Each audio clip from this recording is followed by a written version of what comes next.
Kaya pwede magtanong, homeowner kayo dito, te? Ano yun, yung itong mga bahay hanggang doon, madidemolish lahat yan? Oo. Ano yung company na nagbabayad, te? Yung Skyway? Tapos yung sa bahay nyo, DPWH? Ito, oh, tapos, hindi ba si... Kailan magpipinag? Ayun, oh, maliwanag. Parang NLEX connector din. NLEX yung nagbabayad sa lupa, DPWH sa mga bahay. Ito, te, yung kanto na yan, madidemolish din yan. Hindi. Tinanong ko sa kanila, hindi daw eh. Ito yung tinutumbok, ito yung dalawang bahay na ito sa mga abandonado na, punta doon, sa may tulay. Doon nga sa kabila, ang dami na din mga walang bubong. Bayad na ba yun pag ganun? Sa inyo dito, ito yun sa inyo, te. Ayan. Oo, kasi yan. Oo nga, may mga markings nga dyan, mga zero, nakakulay pula. Ito yan, magandang umaga po, salamat. Sinimulan ko to, walang naniniwala sa paligid ko. Ano? So ayan, magandang umaga po sa lahat ng mga kasikap natin Mapaluzon, Visayas at Mindanao. Ayan, mag-update po ulit tayo ngayong umagang ito dito po sa right of way ng Skyway Stage 3, Section 2A. So ito yun, yung mga bahay na yan madidemolish.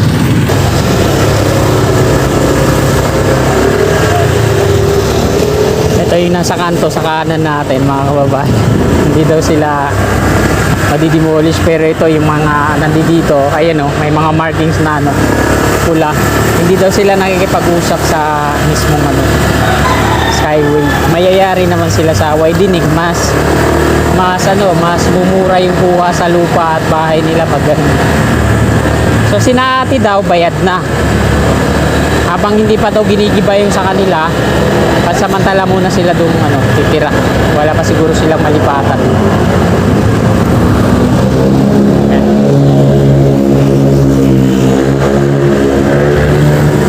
Ayan yan mga kababayan, hilera patungo dun sa may kanto.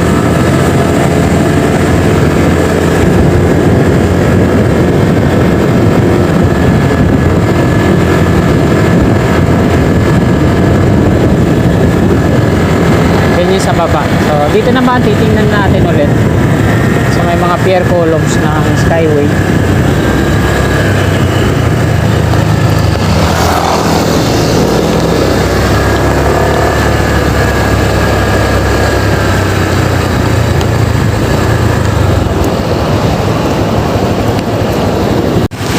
So ito na mga kababayan yung update natin dito.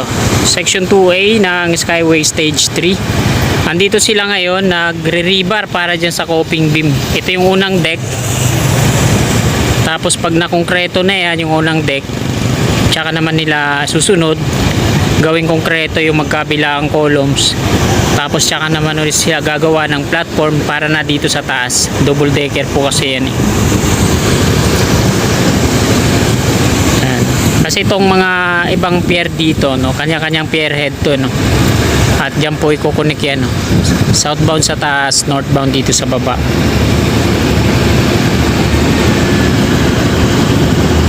Ganon din dito sa pangatlo at hanggang diyan sa may dulo bago dito sa kabahayan. So, dinig naman natin kanina yung salita ng homeowner doon, no. Ganun nga yung kalakaran sa lupa. San Miguel Corporation daw, PWH, para sa magbabayad naman sa mga bahay nila. So ayan, nakuna na po natin dito ng update. Dadako na tayo dun sa unahan. So itong update natin ngayong umagang ito, mula dito sa Section 2A ng Skyway Stage 3 hanggang dun sa off-ramp patungo Top Roas Boulevard at yung on-ramp to South along Osmeña. Sasabay na natin yan para wala nang hintuan.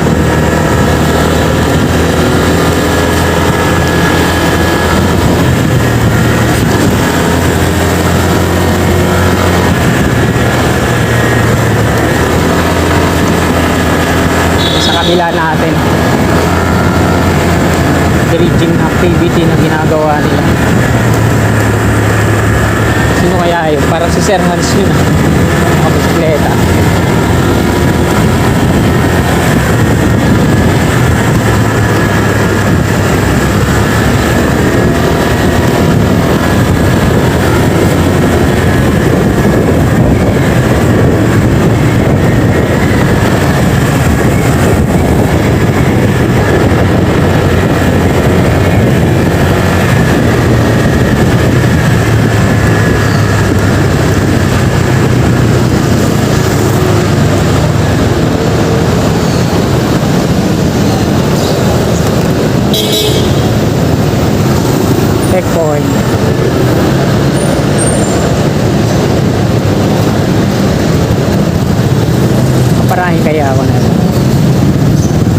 Diretso lang tayo.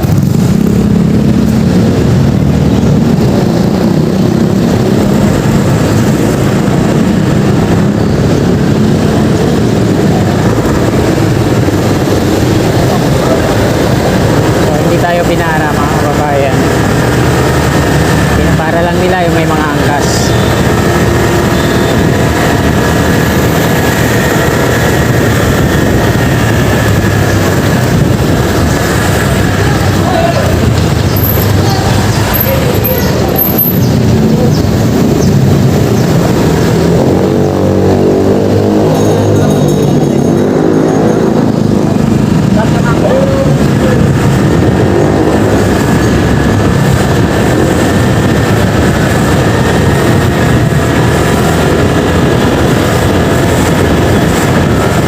Nasa ilalim po tayo ng double decker. Ito yung Labores Pakanan.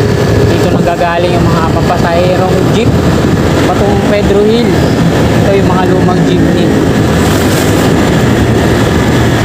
Dito pala sila dumadaan. Kaya wala tayong makikita dun sa may kabila.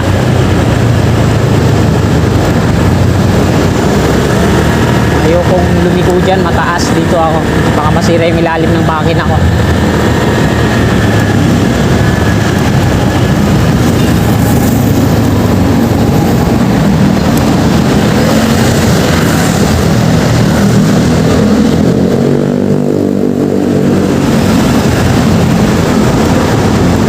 Ayan o, gagawin daw itong parking pero di pa ginagawa. Parking na, marami nang nakapark.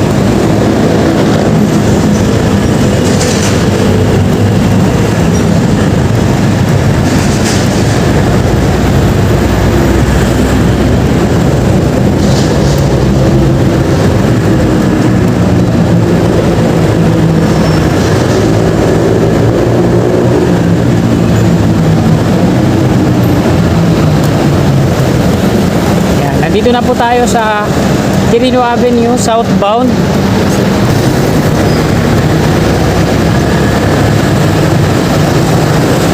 At iipi ako na matraffic ngayon dito sa Osmeña. Kasi dito pa nga lang, tingnan nyo naman.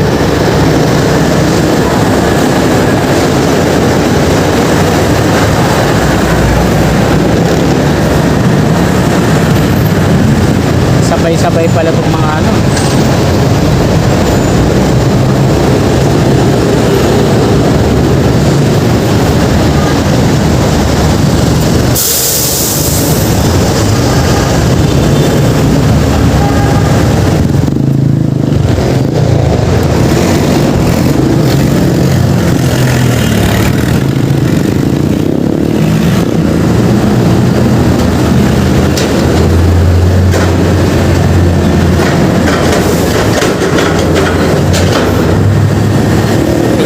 Pag naipit ka ng mga trailer truck na yan, talagang ka naaabot sa ano.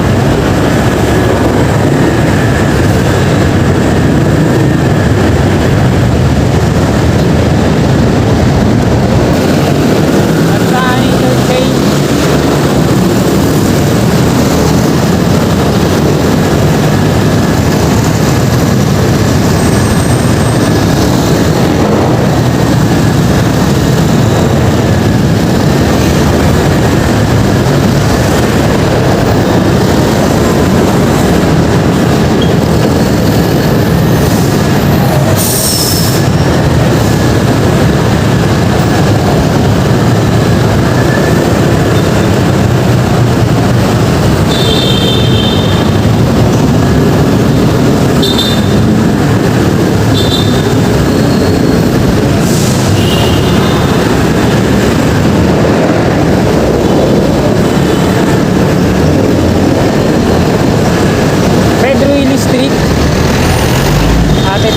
pier columns ng off-ramp patungong Top Roas Boulevard sa kanan.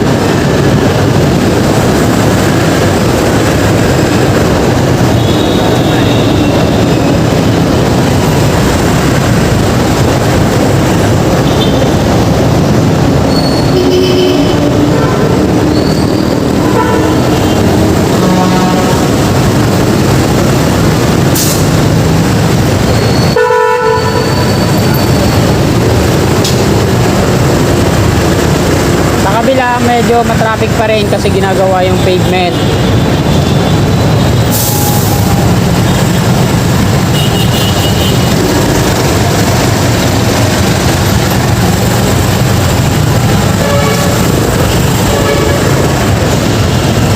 Tapos dito naman tuloy-tuloy pa rin yung pag-rebar nila sa mga pierhead.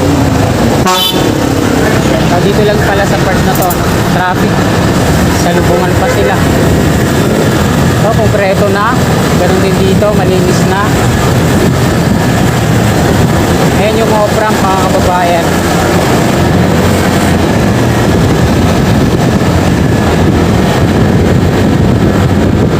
Doon sa dulo, yung Center Island na binungkal nila, konkreto na po. Nadaanan ko kahapon pero ngayon hindi natin pupuntahan kasi matraffic doon sa dulo. Dito na po ako mag-u-turn.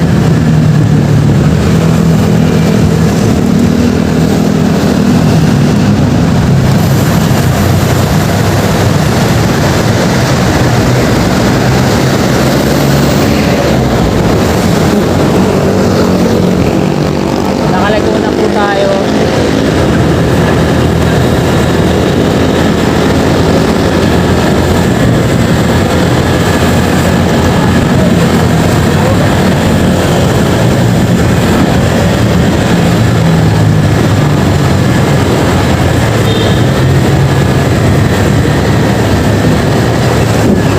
Ito naman yung mga pierhead sa ano, on ramp to south along Osmeña.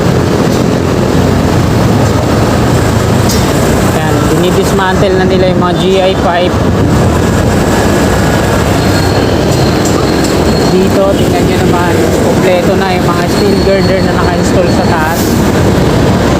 Dito yon bago magtulay. Dito naman sa tulay, wala pa, no? Ano din dito sa unahan, pero may mga lifter na yan na naka-reserva. So dito naman sa malaking steel girder, ayan, i-install na nila, naka-ready na, no, paghatak na lang. Andyan na yung mga kadena na panghatak. So hindi na natin maiba-vlog yan ngayon kasi madali na yung kausap ko.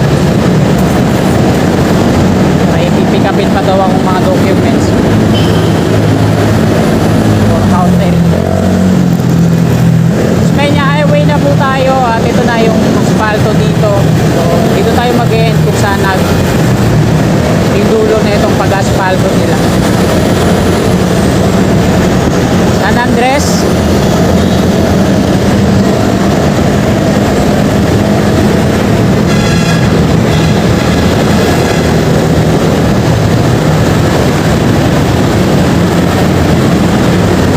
Lumipat yung timbangan nila dito sa kaliwa. So nandito pa lang yung asfalto dito sa Osmeña. Ayan, kita nyo naman, no? Makapal din tong asfalto nila, no?